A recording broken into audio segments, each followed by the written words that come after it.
Okay, Cancer. In your current position, you have the moon. And in this illustration, you can get a sense that the dog and the wolf are baying at the moon. And the little crawfish is crawling out of the water. And here are the two towers in the path. When we see the moon in the reading, there's a sense of anxiety, perhaps, or of some type of fear, of uncertainty. Because sometimes the moon can be deceptive. We think we're seeing something, but we're really not. So where you are right now is you might be feeling uncertain about a situation within your life. Maybe it's your love life. Maybe it's your career. The moon would like you to think about your subconscious and think about your dreams and think about what's below, really get to the heart of the matter. So with the moon, we have crossing you is the Knight of Wands. And this Wands fella here, he's Aries, Leo, Sagittarius. And he is in motion. He is full of fun, his charisma. He's an adventure seeker. He's someone who's probably like the life of the party. And so this could suggest that you're going to be meeting someone with these characteristics. Youthful energy. You could be going on a quick trip. You could, at the spur of the moment, being invited to do something. With this Wands, Knight of Wands, he is not going to hang around when he's bored. So he's looking for action. He's looking for activity. And if you're dating someone like a Knight of Wands character, then you just have to be mindful that you may be looking for what's next. And so you never know. But really, this is a dynamic energy of someone who gets bored easily and is looking for the next fun thing to do. And at the spur of the moment can change course and to get involved. But with Wands, there's this passion for life, zest for life, and a lot of action. So this potential here of either someone being in your midst or qualities that you need. Your foundation is the Nine of Cups. And we see this guy here sitting on his chair, arms crossed. He's almost smirking, smiling. And this is a card of contentment. And it's contentment with what you have and what you've earned. So you've been working hard and probably sacrificing. And so you have material comforts or you have things that bring you happiness. Maybe you don't have a lot, but maybe what you do have brings you pleasure. And so you can get a sense here, there's very much a sense of contentedness with the 9 cups above. Now, cups, Cancer, Scorpio, Pisces. This card is also a wish card. And so favorable place for you to make a wish. That wishes do come true. Just be careful for what you wish for. In your recent past, is the Eight of Wands. Suggests, again, being active. A lot of things going, a lot of wands or a lot of things in the air, irons in the air that you are working with, whether it's projects, whether you're dating many people, you're busy. This suggests that news could be coming to you. Could mean that a project is coming to an end as these wands hit the ground. Or maybe a project is beginning as they're being hurtled upwards. So it really depends on your personal situation. Can signal news, communication coming through, being very active, the beginning and ending of projects. You could be, this could be bringing news of maybe of communication with a partner, talking to a partner, learning about someone, maybe learning more information about the Knight of Wands. Maybe this fear underneath the Knight of Wands is you're just a little have trepidation about someone like this who can be charming, dynamic, sexual, fun. But is this a long-term kind of relationship? And it's so interesting because what's crowning you is the Lovers card. Gemini, and we see our lovers here wide open, facing each other. There's a sense of trust. There's a deep connection. There's desire. Now, whether this is romantic for you, whether you're single and hoping to meet someone, between the Nine of Cups and the Lovers here, your wish may come true in November. There could be some news relating to people or dating. And with this, it typically involves a decision. You know, am I going to pursue this relationship? Are we going to move forward and make it more serious? Are we going to be exclusive? Are we going to go our separate ways? There's often a compelling decision to be made with the Lovers card. This Lovers card could also go towards a very close and deep friendship and emotional connection. But in terms here of this, it looks like it's a love connection. And again, in your near future is the Sun, one of the most powerful and positive cards in tarot. And we see the little child is riding the white horse, has the red cape. Cape represents creativity, passion, inspiration. The Sun brings radiance and joy and energy, the energy to do things, to live life to its fullest, to let your light shine, and to let others see who you really are. You know, in order to have a relationship that's meaningful and deep, you really have to you have to allow yourself to be vulnerable.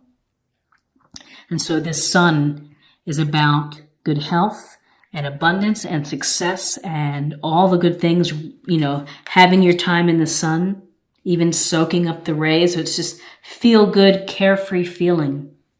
And often that can be associated with meeting someone and falling in love or falling in whatever, the beginnings of love, of lust, of infatuation, of desire. And where you are now is that you're thinking a lot of love. We have the Two of Cups. And again, the Two of Cups is this potential of a very strong soulmate connection, a deep emotional bond that you made where you are equal partners and where you have great fun with each other and you respect each other. And this can lead to a transformative relationship, something to benefit you for life. So in November, keep your eyes open. Look for messages. Don't pass up any social opportunities if you're single and you're hoping to meet someone. If you're in a relationship, you're in a position where it can either go, it's going to go very favorably, and you can move forward. And there's some news here coming to you, or some very clear communication of messages that you're getting, even though you may have felt a little uncertain and a little unclear with the Moon card. You know, with this Sun kind of is very powerful within this reading, in between the Lovers and the Cups. Again, water, emotional, Cancer, Scorpio, Pisces. In your environment, King of Pentacles, which is some grounded, practical, common sense energy, Taurus, Virgo, Capricorn.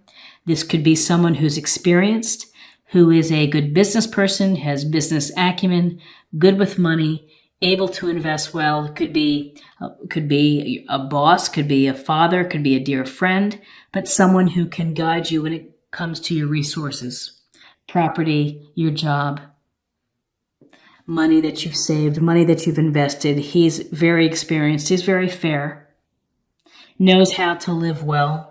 Similar to the Nine of Cups, which is enjoying the material comforts that he's earned. He's worked hard and he enjoys what he's earned. Excuse me, let me get a drink here. Okay. In your hopes and fears, You're thinking about working. You're thinking about your career, your craft, whatever it is that you do it very well, and you are recognized for doing a good job, and you're able to work with others, and you're working toward a common goal. And so you may not be finding that you're getting the rewards that you hope for now, but ultimately you will. And when you are recognized for good work and doing a great job, that's word of mouth. You get referrals. You get noticed by your superiors. You get noticed for doing an awesome job, and people talk. So this is a card about being a craftsman, doing your very best of building. On another level, this could be the building of a relationship, of putting in the work and the strong communication of building a relationship. And then in your outcome, you have the Nine of Swords. And in this illustration, this guy he's got his, hands to his face, waking up at night. This is about stress, guilt, worry. Really feeling troubled by something. Something is going to trouble you enough that it keeps you up at night. And so, this is something that can pass. This is something that you can work through when you have this sense of stress. And, maybe it's a risk putting all of your, all of your marbles in the basket with the Knight of Wands, but, it'll be a great fun risk, but, it looks... Everything is so positive within this reading. The Nine of Cups, wishes coming true. Eight of Wands, messages. The Lovers, the Sun, and the Two of Cups, and the King of Pentacles. It just seems everything is in your favor, but maybe you're believing it's too good to be true, and it's just making you wake up at night, or maybe you're just simply worried about decisions. And decisions that affect relationships. It just could be a spot of concern. Because between the Two of Cups, the Sun, and the Lovers here, and the Nine of Cups, it's just fabulous. So, what I don't see within your reading, we just see the swords here. We see cups here. We see all suits represented, and we see some majors too, major arcana. But, I would say, yes, you might have a sleepless night or so, but I think just ride it through. Everything is going to work out. Near future, the Sun, happiness, happy relationships. Happiness coming to you. That is for certain. Let's deepen the reading. Let's see what we have for love with our oracle cards. Peacefulness. You recognize that balance, kindness, and love bring calmness to your soul. So the peacefulness of the Sun. It's a lot of happiness, a lot of joy. It brings happiness to your heart. Maybe some peacefulness with the Two of Cups. There's a sense of harmony. And of again, joy, happiness, the real deal, soulmate, twin flame scenario. And finally, to close the reading, let's take a look at a practice area or something to meditate or think about. Aphrodite, inner goddess, awaken the goddess within you through dance, self-care, and appreciating your divinity. So, allow yourself to be open. Allow yourself to be seen for who you truly are, as in the Lovers. Let your light shine through. As with the Sun, you bring sunshine, you bring happiness to others, and let it flow. And in return, it's going to make you feel attractive. It's going to make you feel sensual. It's going to bring out all the beautiful qualities of self-love. I really get a sense of self-love, which is, dance by yourself at night, dance with your partner, movement, enjoy the movement, and relish it, and, let it fill you up.